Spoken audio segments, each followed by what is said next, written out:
अस्सलाम वालेकुम and hello everyone. तो आज हम यहाँ पे कोई कुकिंग वुकिंग नहीं देखेंगे। तो आज हम शिफ्टिंग का काम देखेंगे, यानी कि हम घर चेंज कर रहे हैं, हमारी दूसरी तरफ शिफ्ट हो रही है। तो किस तरीके से हम सामान को ऑर्गेनाइज़ करके अपने सामान को कैरी कर सकते हैं, ये सारा कुछ मैं वीडियो में आज आपसे शेयर करूँगी। और ये कोई पहली, दूसरी, तीसरी, चौथी बार हमारा घर चेंज करना नहीं है, बल्कि हमारा ये 7वीं बार है जो हम घर चेंज कर रहे हैं। तो अच्छा खासा एक्सपीरियंस के साथ मैं आपसे ये वीडियो शेयर कर रही हूँ और अपने सामान को मैं किस तरीके से कैरी करती हूँ, ये सारा कुछ आपसे शेयर करूँगी। तो यहाँ पे ये जितने सारे आर्टिफ़िशियल फ्लावर थे मेरे पास और जितना शो पीस वाला सामान था, मैंने निकाल के इसे एक जगह कर दी थी सारा का सारा। और ये इतने गंदे नहीं थे क्योंकि मैं ईद से पहले-पहले इसे अच्छे से वॉश करके रख दी थी। तो अभी फ़िलहाल ईद के बाद ये 2-4 दिन वाला वीडियो है, तो इतने गंदे नहीं हुई ये सारी चीज़ें। तो बस मैं इसे कपड़े से झाड़ दूँगी और ये सारे आर्टिफ़िशियल फ्लावर और जितना हमारा शो पीस वाला सामान है, मैं एक ही थैली में कैरी करके रख दूँगी ताकि मुझे वहाँ पे कोई चीज़ ढूँढने की ज़रूरत ना पड़े। वैसे तो मैं जाने के साथ में घर को नहीं सजाती, बस इसे एक साइड में रख देती हूँ। सारा घर अच्छे से सेट होने के बाद फिर मैं थोड़ा-थोड़ा सामान निकाल के सजा लेती हूँ घर को। और मुझे घर को सजाना बहुत पसंद है, चाहे फिर वो रेंटेड अपार्टमेंट ही क्यों ना हो। तो अब आ जाते हैं जितने हमारे ज़रूरी कागज़ात वग़ैरह होते हैं, तो ये बच्चों के रिज़ल्ट ज़रूरी कागज़ात हैं और साथ में है ये जो सिलेंडर वाला पासबुक है, इससे भी में हमें बहुत सँभाल के रखना पड़ता है, नहीं तो सारे शिफ्टिंग में एक सामान इधर का उधर हो जाता है, हमें ध्यान भी नहीं रहता कि कोई चीज़ कहाँ है, तो इसलिए मैं इसे भी इसी में डाल के रख दूँगी क्योंकि अभी मैंने सिलेंडर मँगाई हूँ, तो 2 महीने तक अभी सिलेंडर मँगवाने की भी ज़रूरत नहीं है, तो इसमें ये सेफ़ रहेगा और मुझे ध्यान भी रहेगा कि मैंने वो चीज़ कहाँ पे रखी है। तो ये अभी दूसरा दिन है, ये शाम के टाइम मैं सारा कुछ रखी थी, अभी सुबह का टाइम था नाश्ता वगैरह ख़त्म करके, मैं आ गई थी। ये सारे जो थैलियाँ थी, मैंने पिछली बार शिफ्टिंग के बाद इसे रख दी थी ऊपर उठा के, तो में जितने सारे अच्छी-अच्छी थैलियाँ थी, मैंने निकाल के रखती हूँ।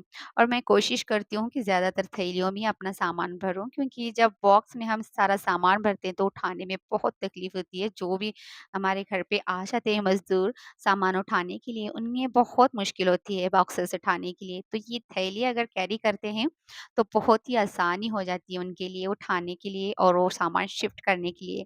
क्योंकि मैं पिछली बार इसी थैली में सारा सामान शिफ्ट की थी, तो एक कामगार ने मुझे बहुत अच्छे सजेस्ट किया था कि तुमने ये काम बहुत अच्छा किया है कि तुमने थैली में कैरी किया है, नहीं तो सामान उठाना बहुत मुश्किल हो जाता है। इसलिए मैं हर वक़्त कोशिश करती हूँ कि सामने वालों को भी हमारे वजह से तकलीफ ना हो हमारे सामान उठाने के लिए। तो यहाँ पे मैं जितने सारे कपड़े थे, यानी कि ये कभी-कभार ही पहनने वाले कपड़े थे, इनको पहले फ़ोल्ड करके रख दूँगी। तो मैं इस तरीके से अगर फ़ोल्ड करके रख दूँगी ना, तो ये थैली में से इधर के उधर नहीं होंगे। बस वहाँ जाके हमें इसे शिफ्ट करना रहेगा। इसलिए मैं इसे अच्छे से यहीं से फ़ोल्ड करके लूँगी। तो रोज़ थोड़ा-थोड़ा करके मैं ये सामान शिफ्ट करती जाऊँगी थैलियों में। अब यहाँ पे ये सारे कपड़े मैंने फ़ोल्ड करके रखती हूँ। कभी भी अगर आप घर शिफ्ट करते हैं तो कपड़ों का बहुत हमें ध्यान रखना पड़ता है क्योंकि एक कपड़ा धुलने जाओ तो सारे कपड़े बच्चे इधर के उधर करते हैं और सामान इतना बिखरा पड़ता है कपड़ों की वज़ह से कि बस ऐसे इस तरीके से अगर हम कपड़ों को अच्छे से सेट करके रखेंगे तो वहाँ जाने के बाद हमें कोई दिक्कत नहीं होगी। बस उठा देना है बैग से और इसे रख देना है अपनी-अपनी जगह पर। तो यहाँ पे पहले कुछ मैंने कपड़े फ़ोल्ड करके रख दी थी, वैसे के वैसे ही थे, बस इसे मैंने निकाल के रख दी हूँ। अब सारा का सारा मैं इसमें डाल दूँगी। तो इससे चेन वाली थैलियाँ हैं, इससे बहुत हमें आसानी हो जाती है इसे पकड़ने के लिए, थोड़ा कुछ हैंडल भी रहते हैं और इससे चेन भी रहती हैं और सामान भरने के बाद अच्छे से इसमें बैठ जाता है और एक बार में 2-2 हाथ में निकाल के ले जा सकते हैं, जो भी हमारे यहाँ पे उठाने वाले कामगार आ जाते हैं। तो यहाँ पे मैं ये जो स्टॉल और ये जो दुपट्टे हैं, ये सारे के सारे अच्छे से ऑर्गनाइज़ करके रख दूँगी और उसके बाद मैं इसे एक-एक करके अलग-अलग से पैक कर दूँगी। क्योंकि कभी-कभार यूज़ करने वाले स्टूल अलग हैं, रेगुलर वाले स्टूल अलग हैं। तो रेगुलर वाले जो हैं, उन्हें मैं अलग कर दूँगी और जो वो कभी-कभार स्टूल पहनने वाले हैं, वो अलग कर दूँगी। तो काम करते-करते पानी ज़रूर से पीजिए, नहीं तो हमारी हालत एकदम ख़राब सी हो जाती है। मुझे आदत नहीं थी, लेकिन मैंने एक बाटली अपने साथ रख देती हूँ, जब भी इस तरीके से कोई काम करती हूँ तो। अब यहाँ पे ये सारे स्टूल मैं इसी तरीके से फ़ोल्ड करके रख दूँगी। अगर इस तरीके से हम फ़ोल्ड करेंगे ना, तो ये फ़ोल्ड खुलेगी नहीं। आप किसी तरीके से भी इसे उल्टा उछालो, सट कुछ भी करो, लेकिन ये फ़ोल्ड खुलेगी नहीं। इसीलिए मैं हमेशा अपनी स्टोल ऐसे ही रखती हूँ। घर पे भी अगर मैं स्टोल को ऑर्गनाइज़ करती हूँ, तो इसी तरीके से करके रखती हूँ। अभी मैं इसे अलग-अलग पॉलीथीन में डाल के रख दूँगी और हमेशा से मैं जो भी जितने भी स्टोल्स हैं, इसी तरीके से पॉलीथीन में डाल के रख देती हूँ। बस एक निकालेंगे तो काम हो जाएगा, नहीं तो अगर एक निकालते वक़्त दूसरे स्टूल गिरते हैं तो बहुत मेसी हो जाता है हमारा कबर्ड।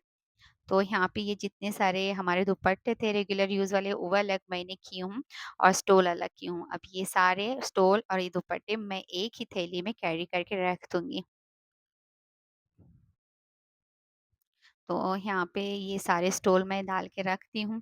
अब आगे-आगे मैं सारा कुछ आपको दिखाती जाऊँगा। अभी इसमें कितना भी आप घुमस के रखिए, लेकिन इसकी फ़ोल्ड ख़राब नहीं होगी। मैं आगे आपको दिखा देती हूँ। ये बहुत आसान तरीका है हमें फ़ोल्ड करके रखने का। आप किसी भी तरीके से अगर इसे फ़ोल्ड करके यानी कि किसी भी तरीके से कचर-पचर करेंगे तो इसकी फ़ोल्ड नहीं खुलेगी। अभी मैं आपको दिखा देती हूँ। तो आप देख सकते हैं एक भी दुपट्टे की यहाँ पे फ़ोल्ड खुली नहीं है, तो ये बेस्ट तरीका है फ़ोल्ड करने का। तो इसी तरीके से अपने दुपट्टों को, अपने कपड़ों को फ़ोल्ड करके रख दीजिए, हमारा काम बहुत आसान हो जाता है। तो ये जितना सारा कपड़ों वाला काम था यहाँ पे निपट गया है, बस मैं एक जगह खाली करके इन्हें यहाँ पे रखती जाऊँगी।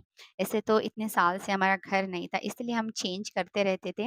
अब अपना घर हो गया है, लेकिन इसी साल हमारी शिफ्टिंग कहीं और शहर में हो गई, तो इसलिए हमें इसे छोड़ना पड़ रहा है घर को। तो हमें पूरा सामान कैरी नहीं करेंगे, बस थोड़ा-बहुत सामान ले जाएँगे और थोड़ा-बहुत यहीं पे रखेंगे।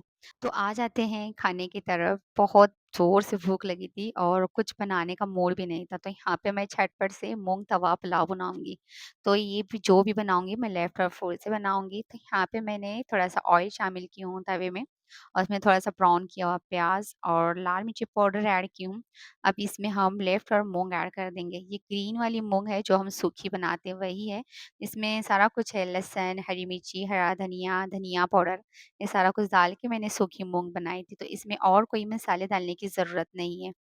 तो इसे अच्छे से मिक्स करेंगे और जैसे ही अच्छे से गरम हो जाएगा, मिक्स हो जाएगा, तो इसमें हम लेफ्ट और चावल ऐड कर देंगे। तो बहुत ही झटपट बनता है ये मूँग तवा पुलाव और खाने में बहुत ही मज़े का लगता है और जब हम इस तरीके की शिफ्टिंग वाला काम रहता है, तो इस तरीके से झटपट कोई चीज़ बना के खा लेंगे, तो हमें भी आसानी हो जाएगी।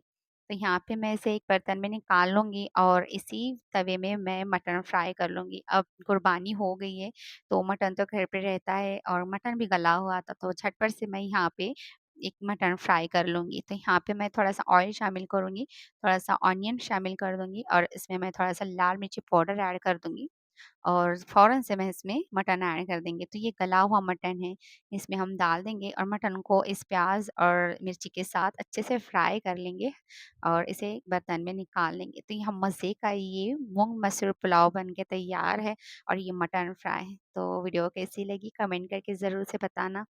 और अगर आपको शिफ्टिंग का एक्सपीरियंस है तो मुझे नए-नए आइडियाज़ देते रहना मैसेज के थ्रू और मेरे वीडियो से बने रहना। तो thank you for watching my video.